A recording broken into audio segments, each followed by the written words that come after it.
Hi, everybody. Thanks for tuning in to the Coaching Call podcast.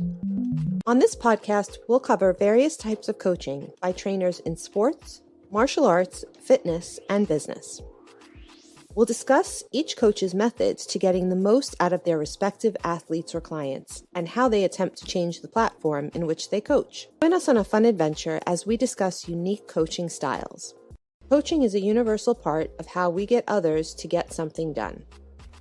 Join your host, Rafael, and his guests on this unique journey in coaching. Hi, I'm Sifu Rafael, and this is the Coaching Call podcast. If you enjoy this episode, please subscribe and leave a review. This episode was made possible by listeners like you. Yogi, good morning. How are you this morning? Good morning. I am fantastic, doing well, and pleasure to see you and talk to you again.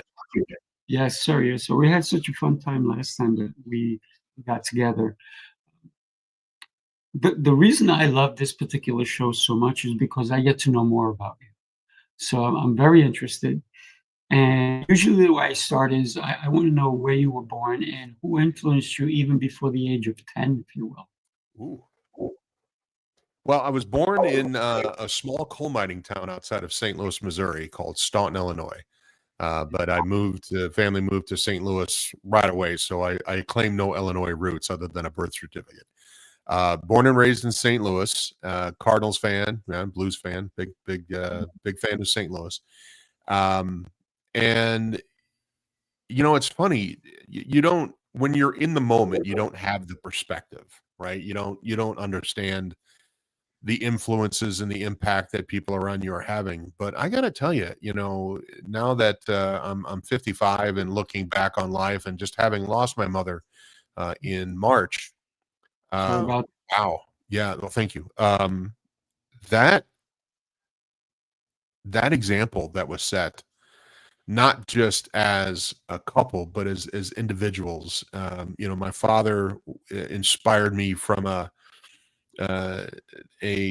strength perspective and a duty perspective, if that makes sense, to his family and to his wife and his kids, and his hidden creativity that he had. He very creative, but it wasn't in your face, and very creative in his own way. And my mother, raised Italian, and nobody was a stranger in her gregariousness and her desire to feed everyone and take care of everyone and just bring people in. I look at how I am right now and amazingly an amalgam of that positive influence. So I would absolutely say that those are two big influences on me, that again, in the moment you don't want anything to do with them, but down the road, they're a big part. Sorry to hear about your mom. Thank you. March what? Do you recall the date? 23rd, March 23rd. My birthday. My mother suffered from dementia. And so I tell people I lost her 5 years ago. And so the impact wasn't there. It's been spread out over 5 years.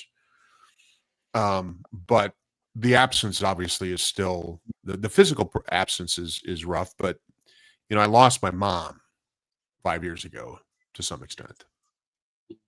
We're really starting on a happy note here, Sifu Rafael. Well, no, you know why? Because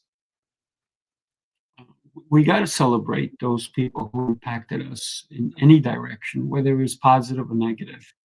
And I believe that very strongly, because there's certain people there who are put there to annoy the crap out of you. There's certain other people who help elevate you, and they're those ones that truly, truly hurt you. And they were put there for a reason, so that we can become the person we're supposed to be. My mom also died in March.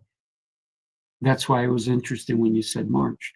She died March 1st. Her birthday was March 2nd.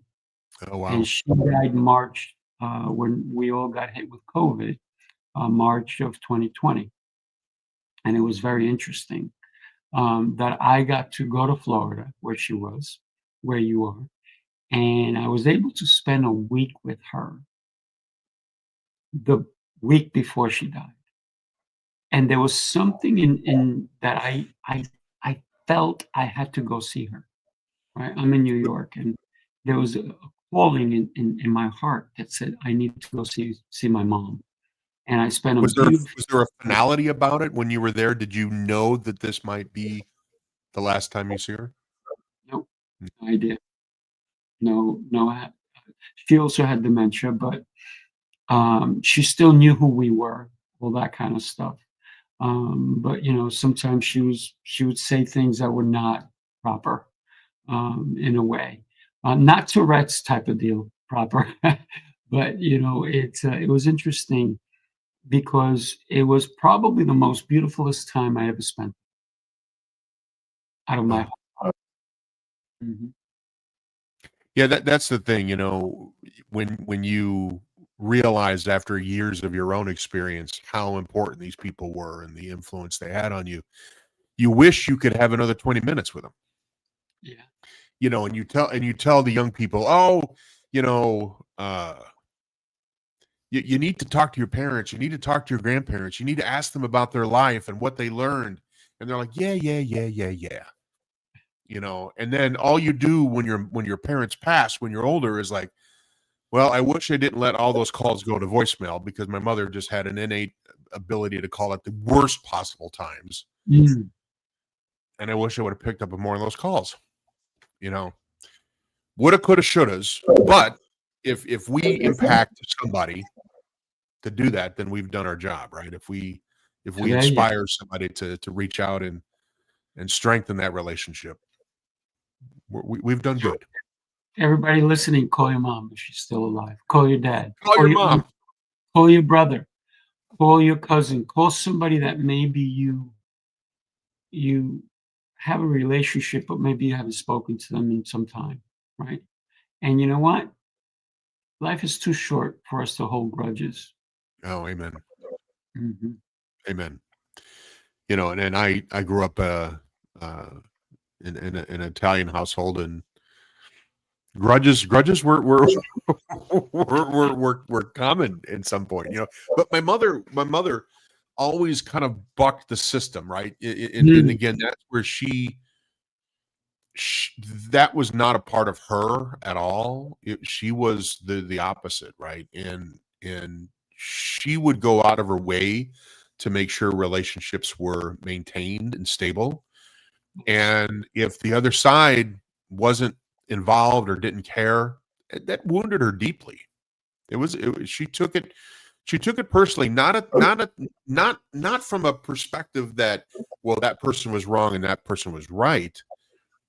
She took it personally because of the dynamic didn't exist. The possibilities didn't exist. The relationship didn't exist. And it wasn't a personal thing. It was more like a loss to humanity versus a loss to herself personally. Wow, that's deep what you just said. So let me ask you a question based on what you just said. Have you taken on that role? I think I have. And it Mm. wasn't a conscious thing. As I wind down, for lack of a better term, it's probably not going to be decades before I'm finally down, as they say. But I've I've really focused on investing in others and to make sure that whatever I've learned, whatever scars that I've created due to, poor judgment on my part, that I pass that along. And that, for me, one of the most damaging things that we can do as human beings is just uh cre- help along lost potential or potential unrealized. And whatever we can do, like the things that you do with your students and your clients and your audience members, we're helping unlock things in them. I think that's a calling. I mean, that's a life's work right there, and I've embraced it, in terms of, this is who I am, and this is what I'm about, and call me if you need something, type of thing. because again, life is too short. It is too short. So talk to me about your teenage years. How was that like? How was school? How was friendships, sports, all that good stuff? I'm taking you back, my friend. The Wayback Machine on this. Honestly, and I'm always honest with you, it was tough for a couple of reasons. One, I never fit into a particular group, so I floated, and which was okay, but no true roots, right? Like, I don't have lifelong friends. I mean, I have good friends, but not like those BFFs that you had in grade school and you still have from here, even high school. I don't. And I went to a high school that was 30 minutes away in St. Louis. There's a culture of all boys and all girls schools. And I went to one of those all guy Catholic Jesuit high schools in St. Louis, but it was not in my neighborhood. So it was tough. So what did it teach me? It taught me a couple of things: resilience, the hard-fought resilience. But I also developed a sense of humor from that, because and that kind of led to my short soiree into professional comedy. Is that if you can get somebody to laugh, they're your friend. If you get a room to laugh, made of a rich people and poor people, all colors, all races. If you get everybody to laugh at a joke, everybody's equal in that particular moment. And I found that. So that was my in, right? I could make people laugh. I could get in there. It also taught me to be a knowledgeable about everything, but an expert in none. So I could carry a conversation on with you about installing drywall or Canadian parliamentary politics. And I learned how to go and again, I always carry a copy. It's on my bookshelf right next to me, How to Win Friends and Influence People. Because I learned the art of getting in with people and really creating seeds of relationships in there. And it was definitely formative. It wasn't always easy. And I will tell you that I talk about this a little bit in my book, where I didn't come into my own until I got to college, until I understood the self, right? I hold this existential thing going on. But when I got to college, I was intentional. There we go. There's a good word. I was intentional about developing my brand and who I wanted to be as an adult. Before that, I kind of floated. But college started me on the path, I think, of that concept of who I wanted to be as a human, as an adult, as a professional, eventually as a husband, as a father, and a mentor. You and I have so much in common. It's pretty crazy. I also do not have long-term friends from elementary school. I have one friend who reached out to me from high school, and this was 20 years after high school. And it just so happened she lived in my neighborhood and became a client. Wow. And she kind of said, "I went to high school with you." And like, "You did?" So we didn't even talk in high school. She just knew that we went to the same one, and she brought the yearbook. And she's going through. I'm like, she goes, "This is you, right?" I'm like, "Wow, yes, it is."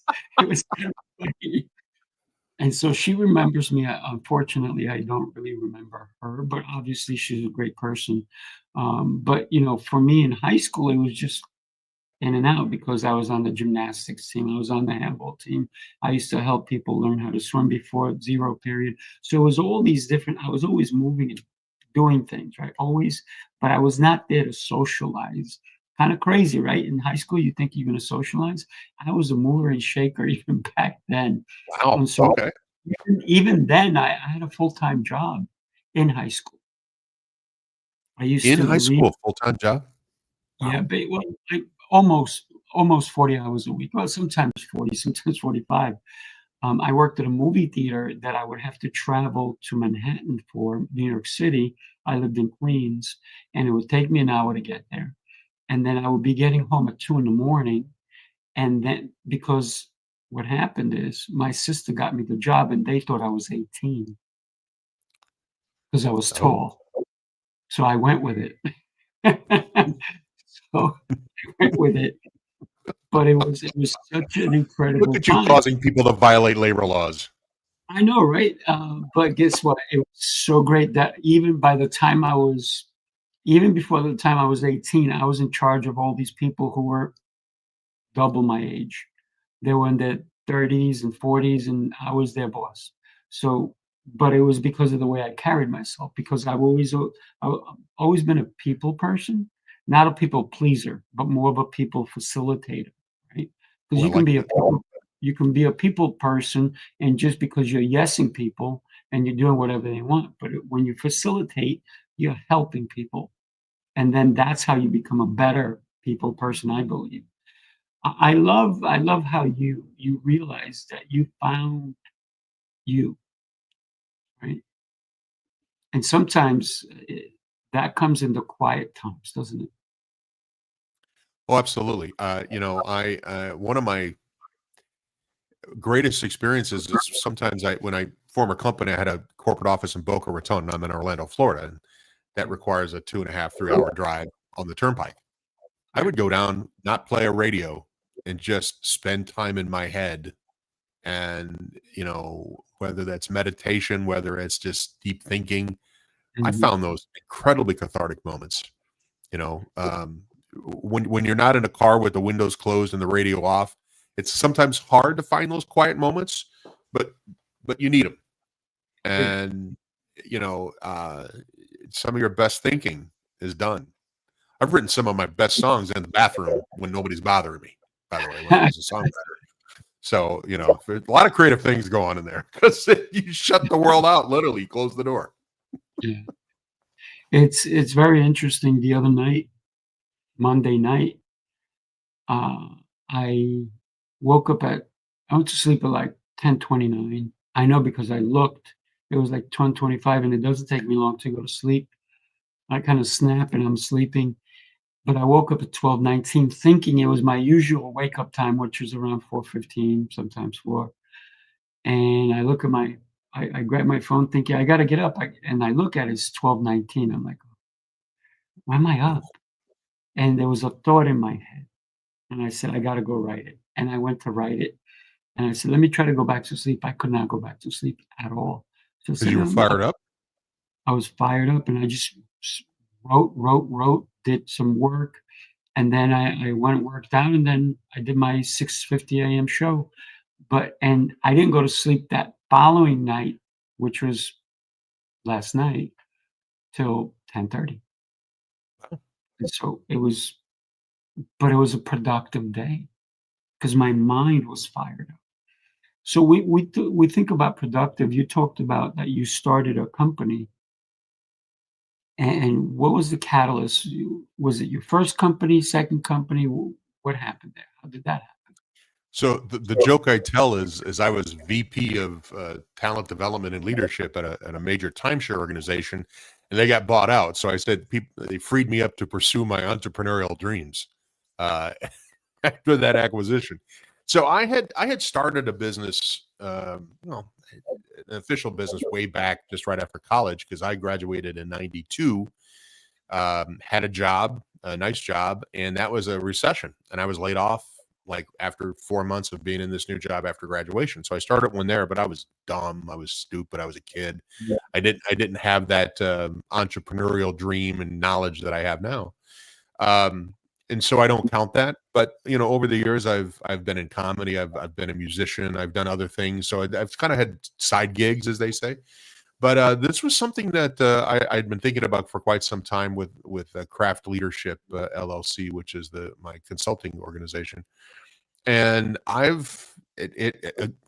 we talk about learning, we talk about quiet moments, we talk about just getting through the forest. I'm doing an article tomorrow about you have to get through the forest. If the forest doesn't change, you have to change to see the light, right? You can't rely on the forest to do it. I learned so much about Mm. who I am and how I operate and what are my passions and what are my strengths and what are my weaknesses and opportunities. Because for so long, I've operated in the construct that was created by other people. And now I had to create my own construct and then operate with it. I felt like I was 18 all over again in a lot of areas. And did I suffer from imposter syndrome? Hell yeah. And you have to work through that, and I would tell other people, you need to do this, you need to focus on this. Did I listen to myself? No. So the last year and a half, Rafael, has been absolutely cathartic Nice. in terms of rediscovering who I am. Maybe it's college all over again. Mm. You said something that a lot of people may be going through or have gone through, and it's that fear, right? Who am I kind of thing. And it's interesting because if we focus on something ahead of us, we don't have time to say who am I. That fear of I'm not doing it right. I am an imposter. I suck or I'm not worthy. If we focus on that future and we really do everything for it, it's going to fly. Because you remember when you were in college, and that was like eons ago, but it also feels like it was yesterday, Yeah. right? Yeah. And so I always tell people who say, I have imposter syndrome. I said, "How are you an imposter? Aren't you John? Aren't you Mary? How are you? Is that your real name, or are you telling me you're somebody else? So let me see your driver's license. So this is you. So let's stop saying I feel like an imposter because you're not that person that you're looking at over there. They That's who they are, right? Find you. So I think that's one of the biggest advices that I've learned from myself. Whenever Actually, when I was young, somebody said, "Who do you think you are?" What do you think I said? You're looking at him. I'm here. This is me. That's good. Exactly it. That's exactly it. And so for anybody out there who you feel like you're not worthy, cut that out. You're worthy.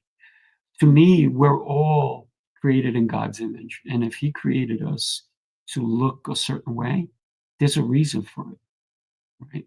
We're all God's gift, so let's be it.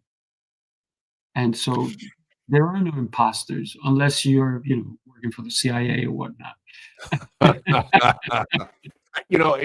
That advice, fantastic. And again, it's advice I'd given others. I've given my mentees. What I had to struggle with was listening to my own advice, Mhm. Right. and fear sucks, but it's Mm. legit.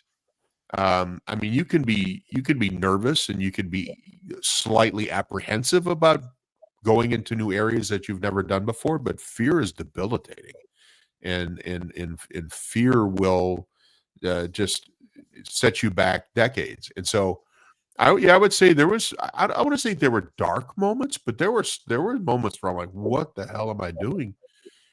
But it took that internal introspection that you talked about and listening to external validation, whether just going, oh, no, no, no, no, I don't want to hear how good I am. I don't want to hear the value I bring because it made me uncomfortable.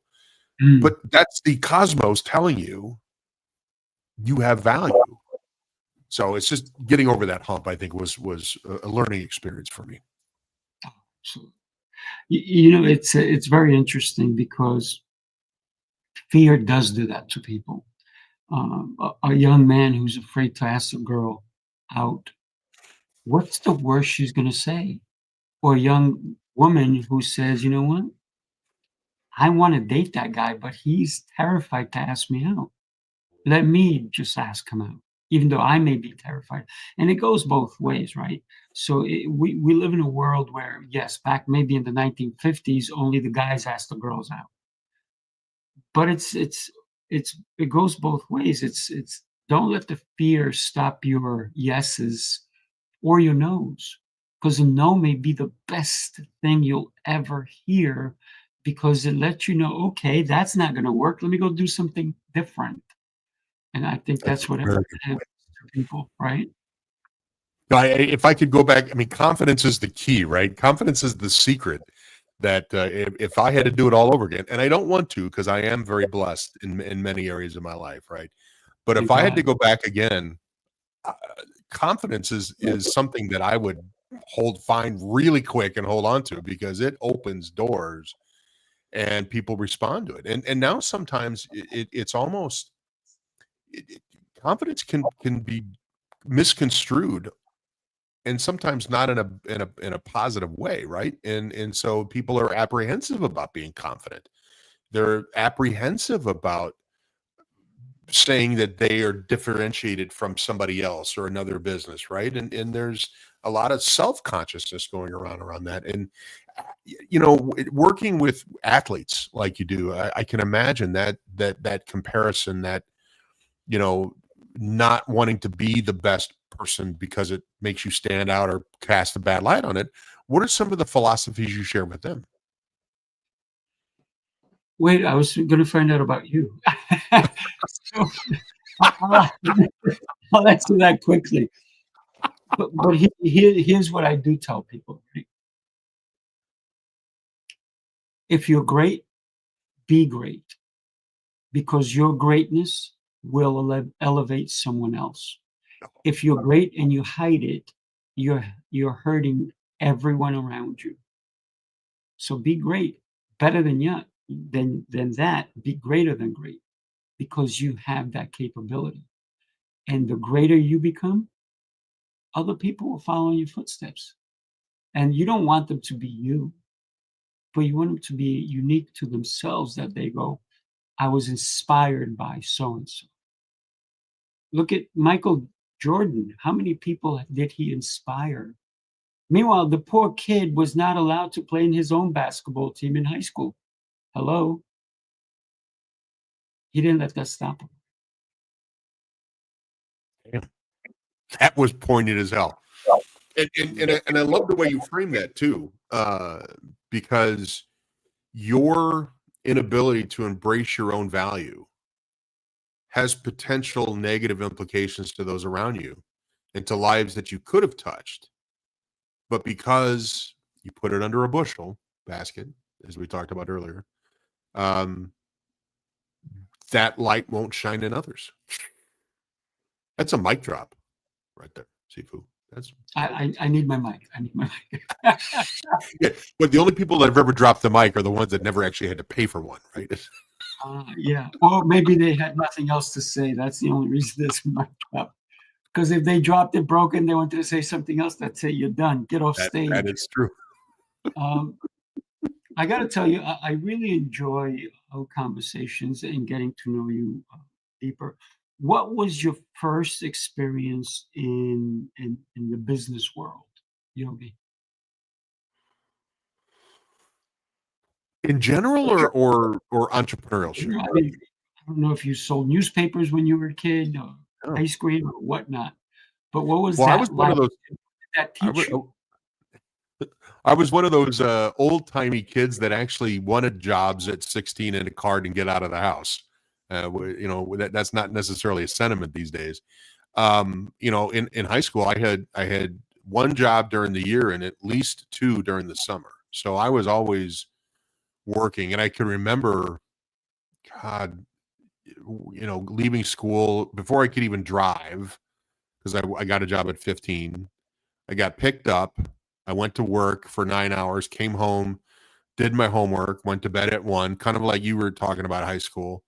And I could just remember sleeping through half a sophomore year of high school because I was exhausted.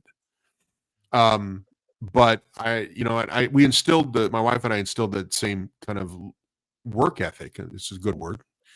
into our kids that look, your goal is to get out of the house, and our goal as parents is to get you out of the house. Yeah, and not come back at 32 and be living on our couch in the basement.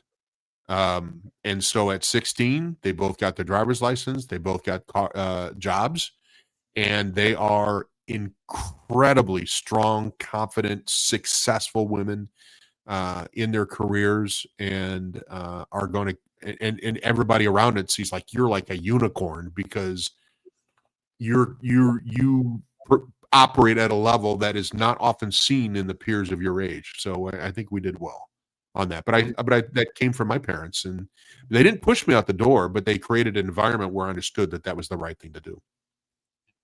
I just had a conversation with somebody who told me about somebody in their family who has grown up children from the age of 24 to 36, Yeah. and it's 3 of them who still live with their mom.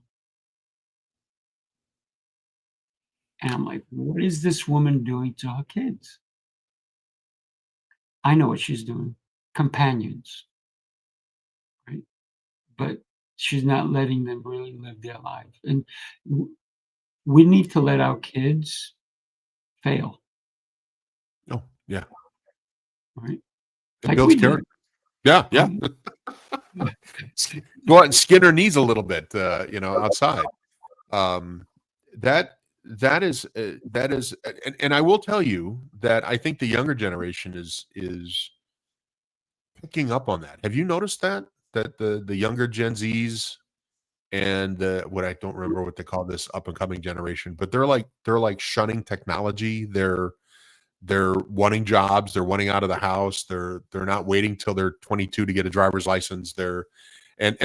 Bottom line, by the way, no judgment on anybody that makes those calls. That's not our job to judge your decisions and your choices. But personally, it was important that we taught that level of independence, confidence, and resilience, and that is something that will serve them well for the rest of their life. Yeah, absolutely. Think about your life. If you could take a time machine, at what point would you travel back to? Because it was either awesome or you did something really dumb. So, my grandmother, Celestina Collado, she was first born right off the boat, Nice. as they say. This woman, I did not even understand the depth of this woman. My daughter, my oldest daughter, has her first name as a second middle name because she was so. So you go back to that question: who influenced you? Grandma Sally, we called her Grandma Sally, was an artist. She was a poet. She was a musician, but she grew up in a small coal mining town outside of St. Louis. Never left that town that she was born into. She wrote poems. She painted us pictures all the time as kids. Every birthday, Christmas, holiday, we had a poem from her. My favorite story is one Halloween, we received a brown paper bag from a grocery store. And she had wrote and illustrated an entire Halloween story on the inside of the bag that the only way you could see it is if you held a flashlight in the bag and read the inside of the bag. I mean, that's how creative she was. My father has given me diaries that every day she wrote a poem. A leaf fell in her path on her walk, and she picked it up, pressed it into the book, and wrote a poem about it. She was beautiful. I mean, just her soul was incredible.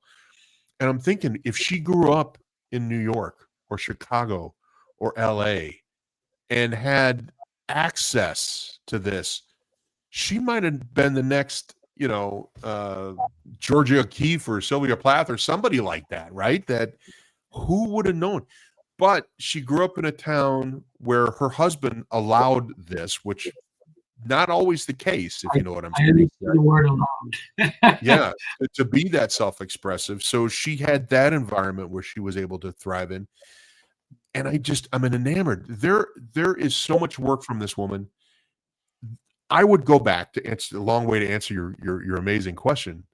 I want to spend more time with her. Mm. I didn't get it. I didn't get it. And not because of Valdemono, it was like 11, right? But wow, this woman was incredible. And I'm hoping to publish her works and her poems because the world needs to see it.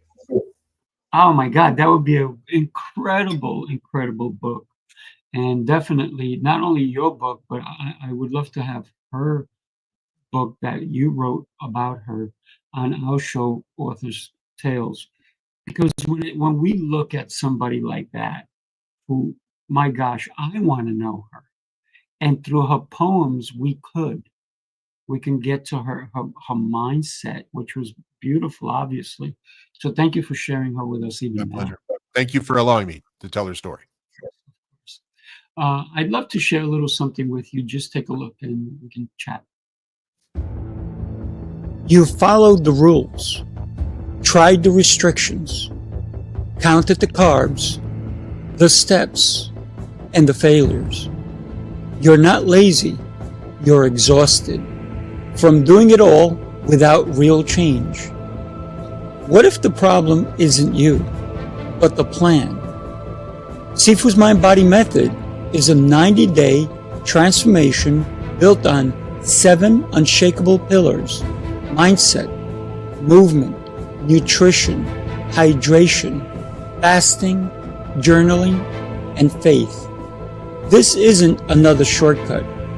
It's your structure, your strength, your reset. You don't need harder, you need better. Ready to begin? Start today. Ta-da! Start today. Change your trajectory. Live longer. Leave a legacy. Right? That's why I created it, to help people. And like I said earlier, for me, it's always about how can I help. I think, and you have that same mindset. I can see it. I feel like you're my brother from another mother, to be honest with you. All the things that you're saying, how you feel, and how you took on your mom's role in a way of finding out how you can help somebody. So when did you, I want to get into who you are today. Okay. We can fast forward if there's anything that you want to share with us. I mean, your grandma, wow, that was powerful. Anything you want to share in between, or we can get into how you started your company current. I think I might have shared this with you on our call, last one. What my motto is, my why, my core is a quote from, I believe, Nelson Henderson, and I'm paraphrasing, but he said, "Happiness is planting a seed of a tree whose shade you will never enjoy." And you talk about who I've become and who I am today. That's my mantra. And I've been able to draw parallels and lines from the things that I've done before I understood that was my core, but it validated my core that I was doing those things. And that the last however many years God gives me on this earth, it's going to be filled with that mantra and gratitude, because I think, if I'm preaching, embracing the grit and the grit index assessment and the mindset of understanding how you receive feedback and how you do things with it, the gift of mentorship. If we're not vulnerable and we're not authentic in our opportunities, and knowledge that you didn't get here in a vacuum, you got here because of other people, their input, their feedback, their example. Well, then what was it? Sir Isaac Newton said, "I'm standing on the shoulder of, I'm standing on the shoulders of giants before me." Right, but in that realization, that humble gratitude needs to be paid back. Yeah, absolutely. I love how you climbed the mountain, or should we say the hill, the Napoleon Hill mountain. Um, and I say mountain because his last name is Hill, but it should be mountain because of his work. And I love how you brought that back to us. And when we think about standing on someone's shoulders, understanding that sometimes we don't even need to know the person personally. We can pick up their book and they will impact. Talk to us a little bit about your book and what made you write that book. And now you're going to be, I can't wait to hear your grandma's book. So I got to tell you, get to it, brother. Oh God, now I'm on the record, so now I got to do it. Right now, there's documented evidence that I say we're going to do I'm that. going to be the first one to read it. You know that, just so you know. The reason I wrote the book is it was couple things actually. So I was recently again let go from my position that I had for 13 years, and I'm like, okay, the cosmos has given me time back. What am I going to do with it? And so this was an effort to say, look, I'm not going to sit on the couch and eat bonbons. I'm going to do something productive with the time that I've been given. And so that was part of it, right? There's legacy wrapped up in there too. What am I leaving from a legacy perspective? But I also go back to that concept of gratitude. And I've always been very conscious of the people that have formed me. And stories that I would tell would be about the slappings that I got as a young, stupid kid by people in the business shaking me, going, "What the hell are you doing? Stop that." Right. And especially when I wasn't listening, sometimes those slappings hurt. Not physical, but definitely some emotional pain, right? And so I wanted to do an homage to my mentors, to my mentees, and really talk about the things that I've pulled out of those relationships on how to be a great mentor and a mentee. And finally, I think the other reason I wrote it, and maybe you've seen this in your experience too, is fear for the future of it. Because there just seems to be these constant disconnects that people are having, whether it's technology based, whether it's an inability to receive feedback because you think it's an attack, or lack of patience with fellow human beings. All those things rip at the fabric of true mentoring relationships. And you talked about fear. Days somebody critical feedback could be considered attack and HR for harassment.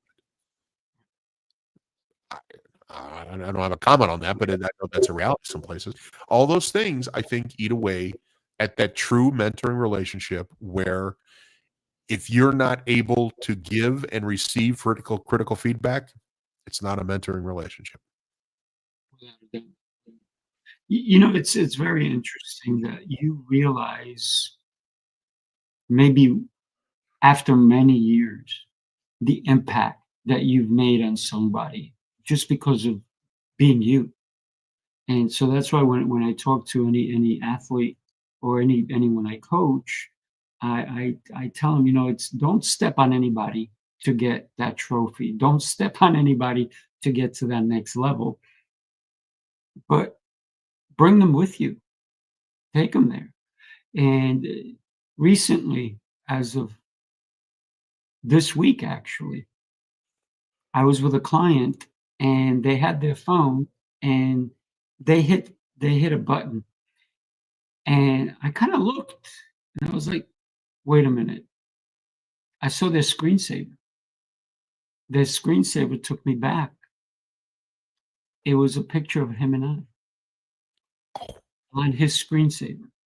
I was like, wow, I was touched. And I really didn't say anything to him, but I was like, wow, that's pretty impressive. I don't know, he would have my ugly mug on there, but that's cool. I thought it was kind of interesting that he had me on as his screensaver. So that spoke volumes to me quietly, right? I don't know if he meant for me to see it, but the impact that I must have made on his life for him to even consider me as part of his screensaver. Wow. That was One of deep the for me. one of the benefits of writing this book is I'm hearing from people that I haven't heard from a while. Mm. Send me a note on LinkedIn or an email or a text again. Hey, I read your book and I want to say thank you for what you meant to me. And it chokes me up, right? That we do this, we the people that have that why don't do it to enjoy the shade of a tree. We do that because it was the right thing and you have the potential that needs to be unlocked. And so you don't do it with an expect for any type of personal return. But when you get those, and I hazard a guess, Sifu, that when that happened to you, you probably needed that, where you needed some type of reinforcement, whether you were doing some questioning or you whatever. But the cosmos gives you those messages that you made a difference. Sometimes loudly, sometimes as quiet as a whisper. But when you catch it, it just restokes that fire that you have in you, that you're doing the right thing. It's very interesting. The emotion that I went through when I saw it is, I see the importance I have in this person's life. And no matter what, I will be there for them. Because they see me not just as their coach or their mentor, but they see me as somebody that they need to look at and rate. Because how many times does somebody pick up their phone? Consistently. So I am at top of mind. And that's what blew me away, that I'm at top of mind all day long, not just when they're with me, right? And so did I need to hear it? Did I need to see it? No, because I'm going to be there for him anyway, right? I'm going to be there for my other clients who don't have me on their wallpaper, on their phone. But it just showed, it validated why I do what I do. If that makes Amen. any sense. Yeah, That was does. the emotion that said, you know what? I'm doing the right thing by this person. And that to me is everything. That's why I wake up every morning like you, in gratitude, right? I thank God for the gifts he's given me, and then I ask him to please allow me to share those gifts with my brothers and sisters. And so therefore, you and I are so much aligned, and I love this. So I do have a question for you, because I love the ease of this conversation that I have with you. And every time that we've had one, it's always been easy going. Comedy. Talk to me about that. How'd you get into it? What was the idea of it? It's one of those things in my life that, again, I didn't plan. It just happened. Mm, And in fact, I write about it in the book because I had a mentor in the comedy business. His name was Dobie Maxwell, an incredibly funny man, insanely generous with his talent and time, mm, investing in others. And in college, I was a musician first and foremost, and I started writing comedy songs for some reason. I just decided to do some parodies and some things, and found a gentleman by the name of Ryan Aubin, and we formed a band called the Fuchsia Boys because the first song him and I learned how to play was Closer to Find by the Indigo Girl. So we became the Fuchsia Boys. And we started playing local comedy shows in town with him and I and two guitars, like the Smothers Brothers type thing.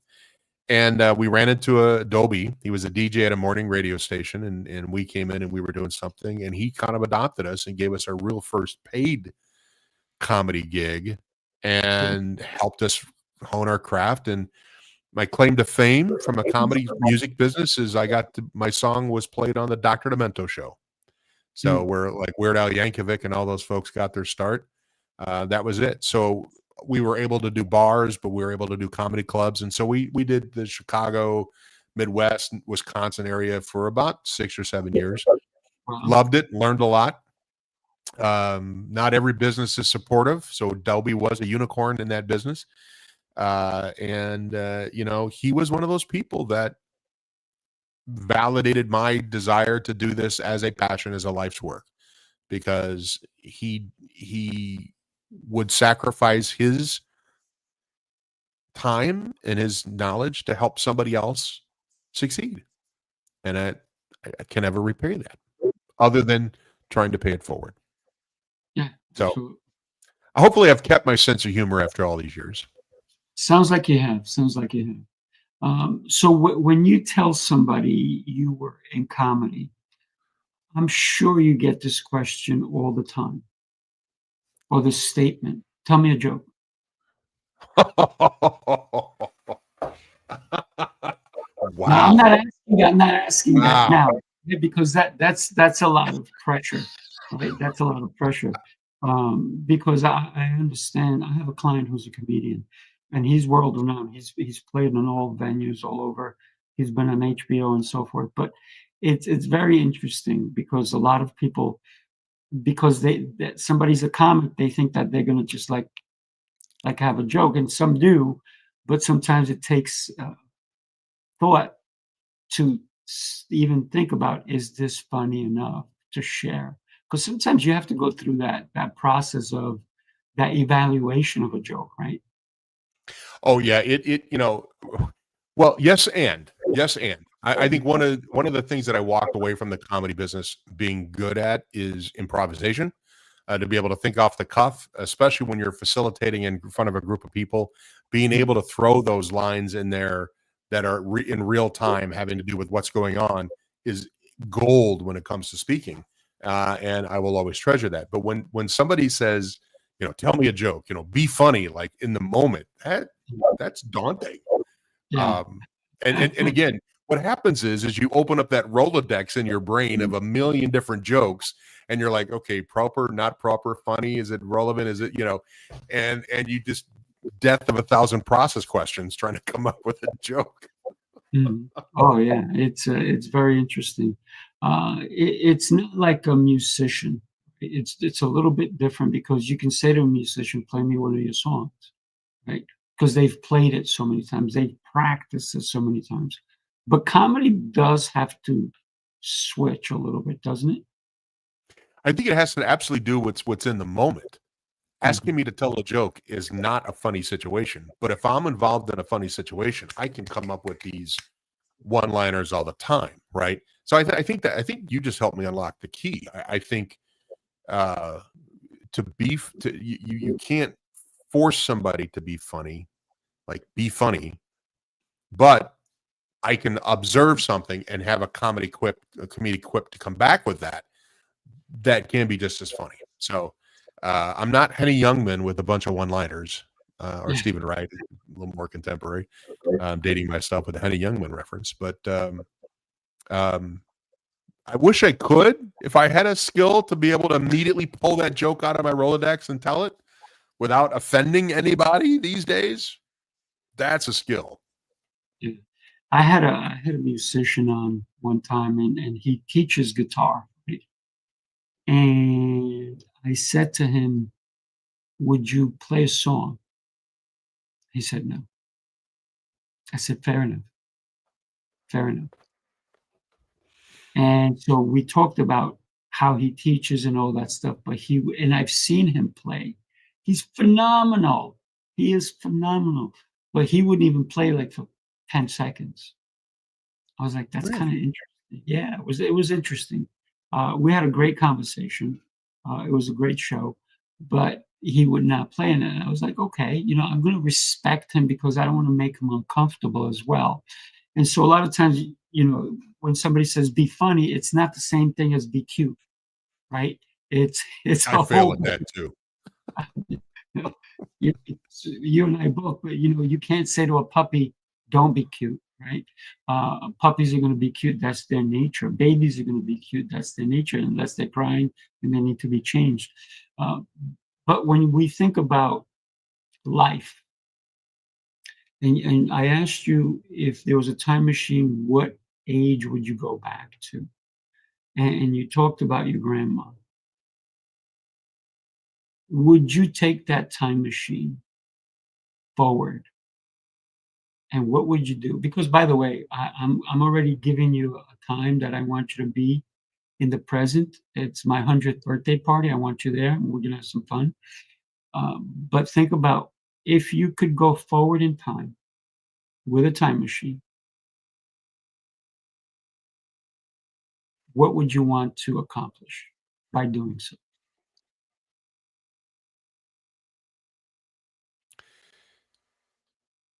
Ensuring that I see my grandkids, Mm, because I don't foresee any in the next 5 years. Both of my daughters are very career minded, very, they're focused, they're going out. So I don't necessarily see that. And as you get older, the reality set in. So two things. We're starting on a sad note and we're ending on a sad note, Sifu. That Look at that. to Everything walk, goes in circles, right? got to get through this. To walk them both down the aisle Beautiful. and to see my grandkids. Yeah. How's that? I got to take a sip of coffee. Yeah, you do that. I'm Colombian, so I agree with 100% taking a sip of coffee. I got mine right here, right? So there's a difference between seeing your kids or walking them down the aisle and then seeing your grandchildren. Would you just want to see them, or would you want to impact, play with them, run with them, maybe see them graduate high school or college? So that means that you are so much in their lives that you've made that impact. The easy answer to that is yes. I don't know if I'm going to go with the easy answer, because if I'm no longer on the earth, which is a distinct possibility, and we haven't figured out how to transfer our consciousness to AI yet. Yeah. Yet. No, because I want to make sure that they develop the way they would develop, with the knowledge, with the whatever legacy that I've imparted. But funny story. I've told both of my kids that if I die or when I die, I'm going to come back and haunt the hell out of both of them. So I'll probably be around in spirit form somewhere. So I'm not going to be that far away. But so I'll be observing from some vantage point, but I don't necessarily need to be there, because I'm confident in how I raise my kids, and I'll know they'll pass it on to theirs. Oh yeah. It seems it's obvious to me that you've done a great job with both your daughters. Uh, the reason I say seeing them and playing with them and all that is because I believe in what I do, which is Sifu's mind body method, which is all about longevity. So I encourage you to think forward and say, I'm going to be there. You listen, we can all die today, even later on, I could die, right? I can die tomorrow, I can die in a year. But the one person I wish I would have had time with, I never did, was my great great great grandfather, who lived to be 113. What? Yes, and I'm going to tell you why he lived to be 113. This is all I know, and nobody told me about his life, but I can already imagine. The reason he lived to be so old is because of four things. He lived on a farm, therefore he moved. He didn't eat out of a box, a can, or a bag. So there's two pillars of my Sifu's mind body method. One is movement, the other one is nutrition.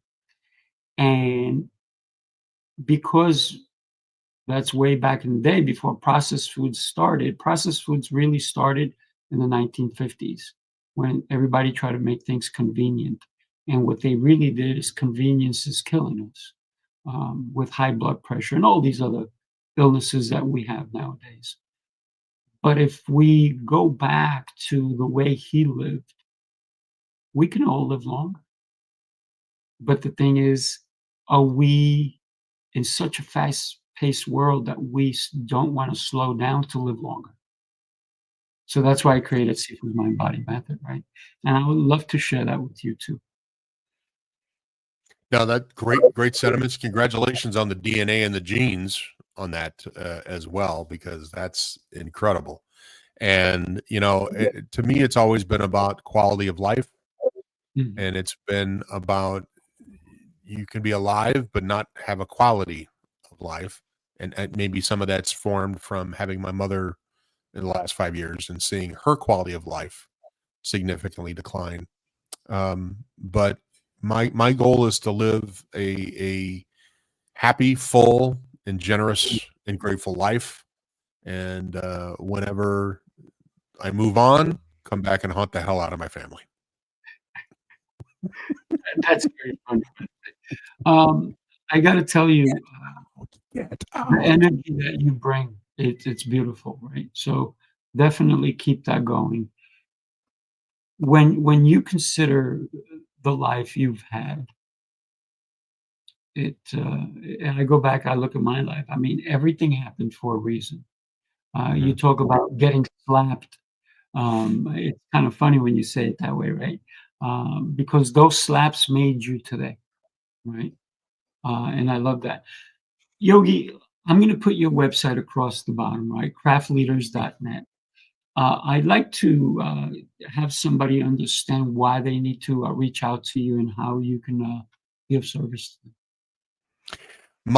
As we talked about, and thank you for the great conversation, my purpose is to help unlock potential. I've been called a human potential locksmith. And so whether that's on an individual level, a department level, an organizational level, I am somebody that can help you figure out who you are, where you need to be, and how we can get there. Because I am not satisfied with how you are today, because I can work with you to help you see and realize the vision that you could be tomorrow. Oof, love that. Everybody make sure you reach out to Yogi. And even if you just want to have a conversation, I mean, it's a great conversation, I guarantee it, right? So reach out to my good friend Yogi. He's in Florida, and guess what? The beautiful thing about technology is that you don't have to be in Florida either to reach out to him. You can be anywhere in the world. You can be in the UK, you can be in Australia, you can be anywhere in the world. Just don't wake him up at 3 in the morning, right? But you can reach out and you can organize something with him. But definitely reach out to Yogi. You're going to have an incredible time, and I know he'll help you in ways you never imagined. Yogi, thank you so much, my friend, for being here. Do me a favor, hang out for a minute or two. Everybody else, share the show. Share it. Tell people about it. And you know somebody's going to need to hear it. So take care, everybody. Have a beautiful rest Thank of you your very day. much.